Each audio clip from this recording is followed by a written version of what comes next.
စမှုထိပ်သီး9နိုင်ငံ G7 ထိပ်သီးအစည်းအဝေးတက်ရောက်ရန်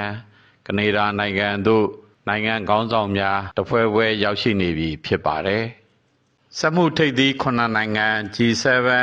အဖွဲ့ကြီးအား1985ခုနှစ်မှာစတင်ဖွဲ့စည်းခဲ့ပြီးယခုကျင်းပမဲ့ထိပ်သီးညီလာခံကတော့နှစ်90မြောက်နှစ်ပတ်လည်အခမ်းအနားနဲ့တိုက်ဆိုင်လျက်ရှိပါတယ်။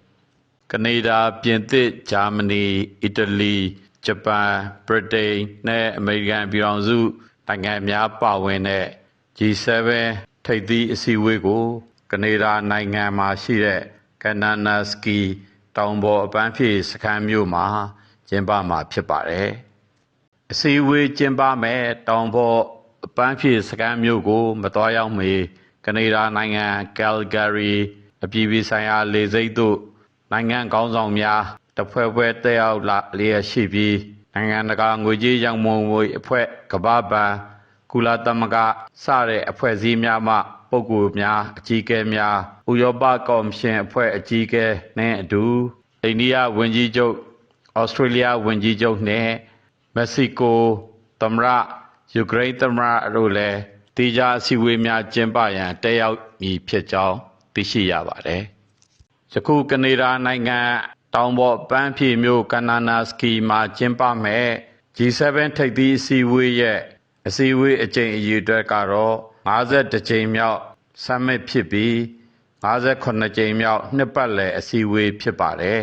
။ကနေဒါနိုင်ငံဟာ G7 ထိပ်သီးအစည်းအဝေးကို9ကြိမ်မြောက်လက်ခံကျင်းပခဲ့ခြင်းဖြစ်ပြီး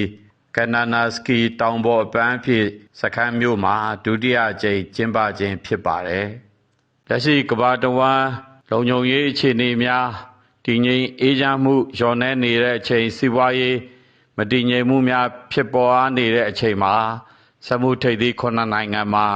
တွေ့ဆုံဆွေးနွေးကြမဲ့နိုင်ငံခေါင်းဆောင်များနဲ့ရလဒ်များဟာကမ္ဘာလူသားများအတွက်မျှော်လင့်ချက်တရတစ်ဖွဲ့ဖြစ်ပါတယ်။ယခင်က G8 လို့ခေါ်တွင်ခဲ့ပြီးရုရှားနိုင်ငံကိုပါဝင်လက်တွဲဖေးမခဲ့တော်လဲယခုအခါမှာတော့ရုရှားနိုင်ငံဟာ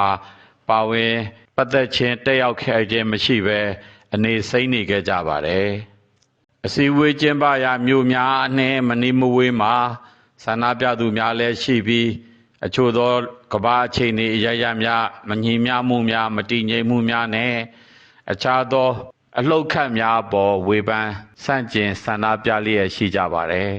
။လက်ရှိကမ္ဘာလုံခြုံရေးရာကိစ္စရပ်များနဲ့ဆက်လျင်းပြီးရုရှားယူကရိန်းအရေးအရှေ့အလယ်ပိုင်းအစ္စရေးအီရန်ကိစ္စရပ်များဟာ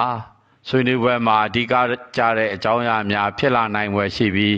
စီးပွားရေးရမသေးချာမရေရာမှုမတည်ငြိမ်မှုများကိုလည်းဆွေးနွေးညှိနှိုင်းရမည်ဟုမျှော်လင့်ရပါတယ်။မည်သို့ပင်ဖြစ်စေကမ္ဘာကောင်းဆောင်များစုစည်းတဲ့အချိန်မှာကမ္ဘာသူကမ္ဘာသားများအတွက်ကောင်းမွန်တဲ့ရလဒ်များပေါ်ထွက်နိုင်ပါစေကြောင်းဆန္ဒပြုအပ်ပါတယ်။